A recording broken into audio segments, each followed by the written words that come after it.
there, and welcome to another edition of the Hull Youth Music Network podcast in association with the Goodwin Development Trust. We are back for another edition of the Hull Youth Music Network podcast, and we have a guest with us today who is not shy when it comes to rap music, whether it be writing his own lyrics, spitting his own lyrics, or even just making his own rap beats. We have none other than Deezkid, who is going to be on our podcast for a very special interview with my co-partner here at the Hull Youth Music Network, Cameo Brooks. So without further ado, let's take it away. Now then. Deezkid's a producer and a rapper from Hull. He is one third of the crew Lockdown, which consists of himself, Chedu Araka and DJ Joe the Third. They've been a collective for quite a few years now and have been continuously making big moves in the UK gram, garage and hip-hop scene and giving Hull a name. Deezkid, thanks for joining us. No, then it's all right. Pleasure. So tell us how you first got into making music.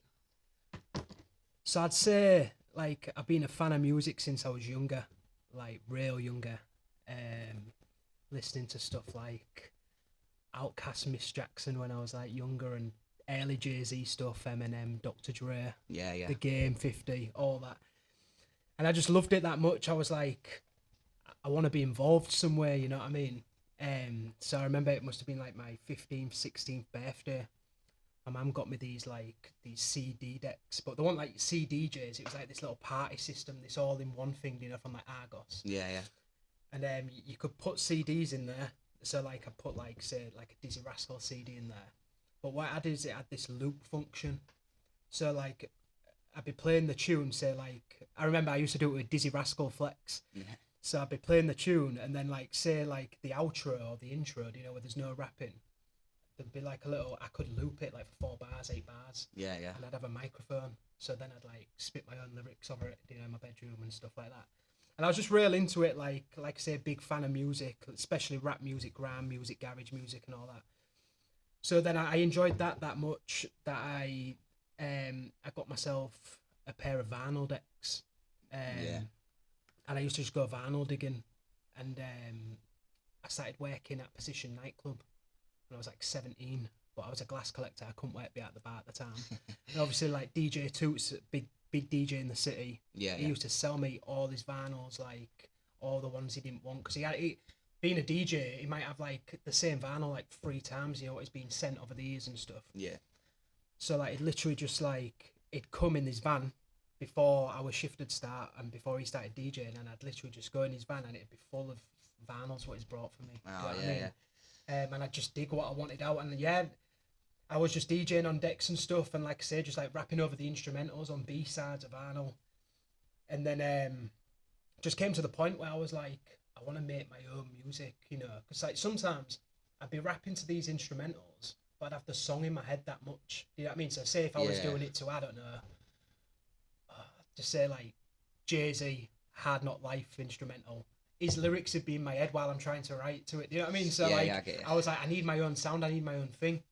So then I just got I got a mate to download me a crack version of Fruity Loops. And at the time, I didn't have a laptop, but at school there was this thing where like if you're from a lower income household, and I've gone back a bit here because when I was 17, I was DJing on vinyl. Yeah. But take it back a bit, when I was in school as well, I got a crack version of Fruity Loops, but I was only messing around on it, you know, like I could only do like little drum patterns and stuff. Yeah. So I just stuck to the DJing, and my aim was to be a DJ and I'd write lyrics. But then I really wanted to focus on making music.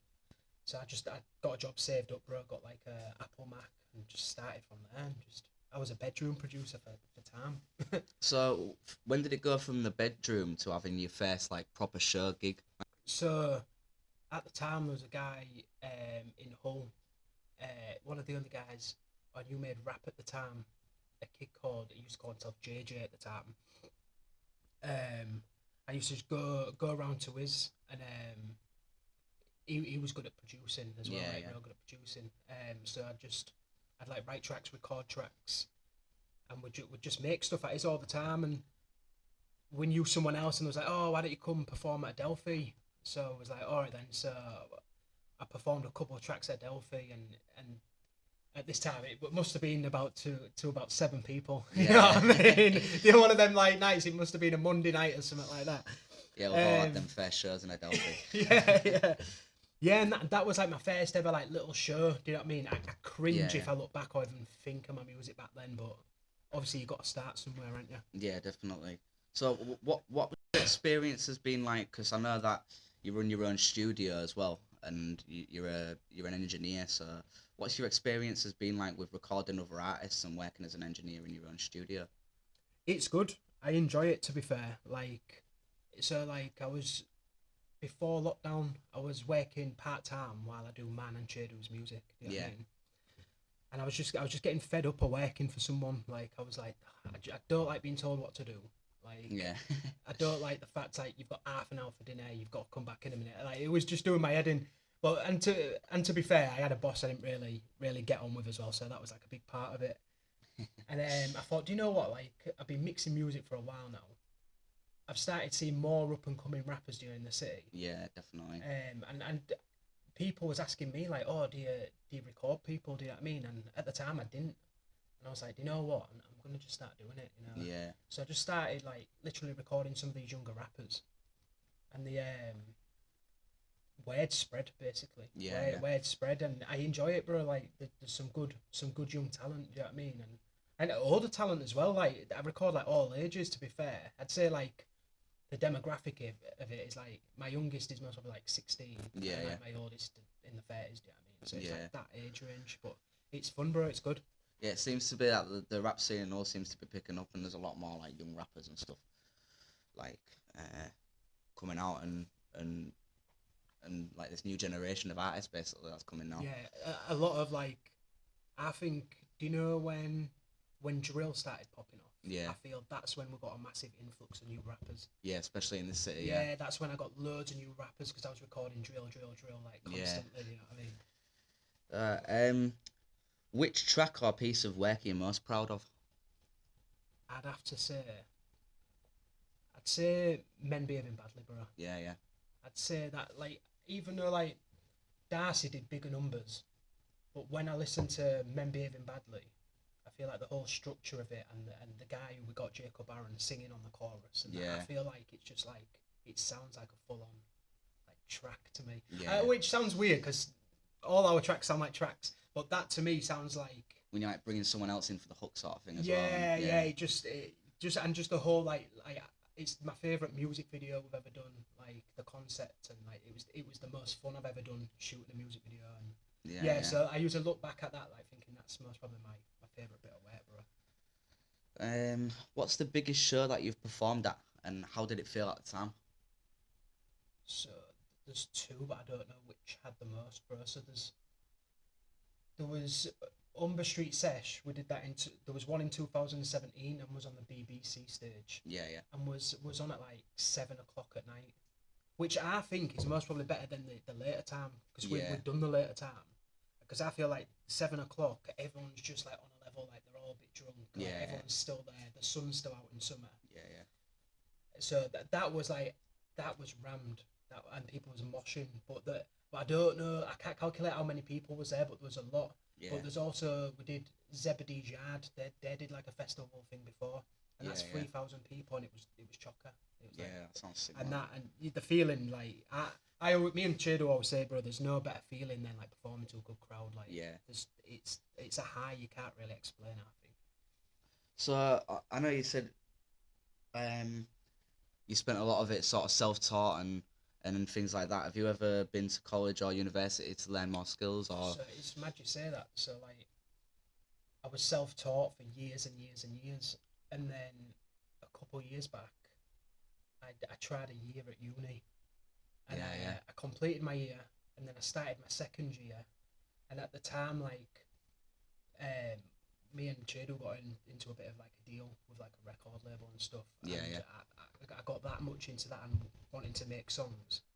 I just scrapped the uni off. Yeah. And at the uni, like with uni, you get different modules that you have to do, and one of them, like as like a producer, electronical music producer, as it was like called. Yeah. One of them was audio visual. So do you know like when you're at Glastonbury and you see all the visuals be out the artist? Yeah. And that was taking up most of my time, and I thought I'm not even interested in this like whatsoever. You know what I mean? Like it doesn't interest me at all. So I scrapped it. I thought I've got my own studio. I might as well just go and make tunes. Yeah, bro. yeah. Carry on with the self-discovery journey and stuff. So, do you think that there's enough resources and opportunities music-wise for aspiring artists in Hull? I think it could be better. Yeah, yeah. I think it could, because we had this convo before. Do you remember when we were saying about this? 'Cause Yeah, yeah. I feel like there's no like industry here. Do you know what I mean? We've got like venues and stuff, and we've got like loads of bands, rappers, loads of artists who want to do it. But I feel like there's no managers about, or there's no one who works in the industry. Do you know what I mean? Like everyone's like just emailing people themselves and stuff. Like where if you go to like say obviously London, it's the capital. It's going to be like that. But you've got managers, you've got promoters, everything. We don't really have that here. We don't. No. I'd love it to be like that, but we just don't. It'd be good for us to have some like representatives in Hull of like PRS and stuff as well, wouldn't it? It would be. What exciting stuff have you got for us all in 2023? Just more tunes, bro. More Yeah, tunes. I'm producing like projects for Chedu at the minute. Like I'm producing basically the full thing, and then I've got like a bunch of singles I'm working on. Like I was literally just listening to a couple of them before I came here, bro. So like a few solo singles that I'm gonna put out this year, and and just send some beats out and stuff. And so I've got quite a bit of music that's gonna come, bro. Exciting, man. So what advice would you give to young people that are trying to break into the music industry or take their career to the next level? Be yourself. Yeah. I think being yourself's the most important with music. Like the most important. Just talk about your own experiences and just be yourself. I think that's the most important in this game. And it might be harder. Sometimes it might be harder, but yeah. What sort of challenges have you faced over the years, like being an artist from Hull? Oh, you get rejection.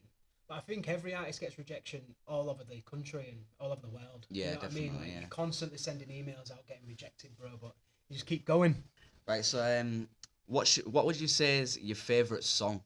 That's probably an hard one because other interviews we've asked, people haven't been able to answer this question.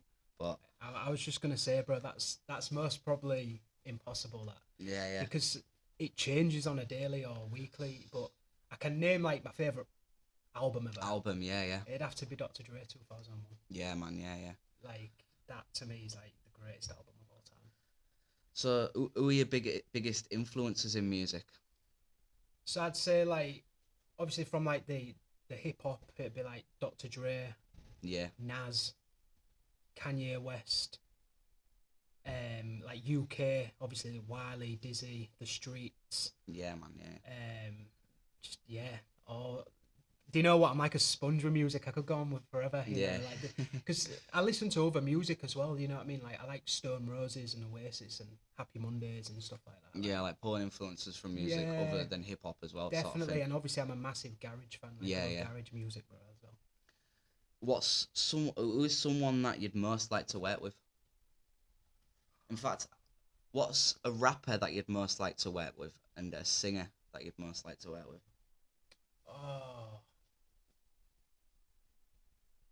Oh, that's solid. That's solid. If it's, I'm like, let me just have a think. Yeah, no worries, man. I'd say if you're talking like new school rap music, I'd love to like produce something for like Nines. Yeah. Or like J Hus. Or do you know what I mean? On that sort of vibe, yeah. Yeah. Like, but then I'd like to work with like the Manor, because I feel like they're kind of like on my vibe. Yeah, definitely. If I was like to make a track like vocaling and stuff, or like I'd love to do something like with the Streets, or yeah, that'd be class. Singers. She does like jungle music, but she produces as well. And she's just had some big tunes. There's a girl called Nia Archives. Yeah. She's from Leeds as well, to be fair. But I'd love to do something with her. Like, she's sick. So what's your favourite style of hip hop and rap? These questions, man. It's when it comes to like favourite music and stuff, it's hard. I'd say like deep down in my heart, bro, like my favourite music ever is like is an early 2000s rap. Like say your Dr. Dre's, your 50 Cents, and that's like most probably, it's timeless for me. I'll be listening to it until I'm like 90. Yeah, if yeah. I live to that, you know what I mean? Yeah, 90s hip hop's like in the blood, isn't it? Yeah, Sort of thing. yeah, because I feel like that's where it started for me. You know, Yeah. like being younger, listening to that music. I mean, I could be wrong on this as well, but I feel like some of the best lyricists from this new school era have grown up and being influenced by that 90s era sort of I thing. agree. I could say there's like a new wave of like 2000s beats coming back, and Yeah. like. What's your favourite venue in Hull? You know what? I'm gonna say it depends. Like performing, Yeah. I like Polar Bear. You know, Polar Bear, yeah. I think Polar Bear's sick. I like Polar Bear, but there's a couple of venues I like little venues, like I like stuff like Art House and stuff as well. But Yeah. I'd say like a gig, Polar Bear's sick. Isn't Yeah, Polar Bear is great.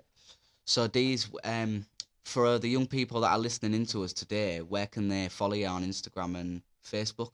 It's basically at Tell'emDeez Yeah. on everything. That's like Instagram, TikTok, Facebook, Twitter. And make sure you go give Deezkid a follow. Play them tunes as well. Yeah. Well, that was an exclusive interview with Deezkid and Cameo Brooks on the Whole Youth Music Network podcast. I just want to say a quick thank you to everybody that has supported this new podcast in 2022. Everybody that tunes in on West Hull FM, make sure you go to www.westhullfm.co.uk. Follow us on Facebook at Whole Youth Music Network. Follow us on Instagram at Whole Youth Music Network. Also, make sure to follow the Goodwin Development Trust on Facebook and Youth Arts Takeover. We'll be back again soon with some more podcasts, interviews. Until now, take it easy, people.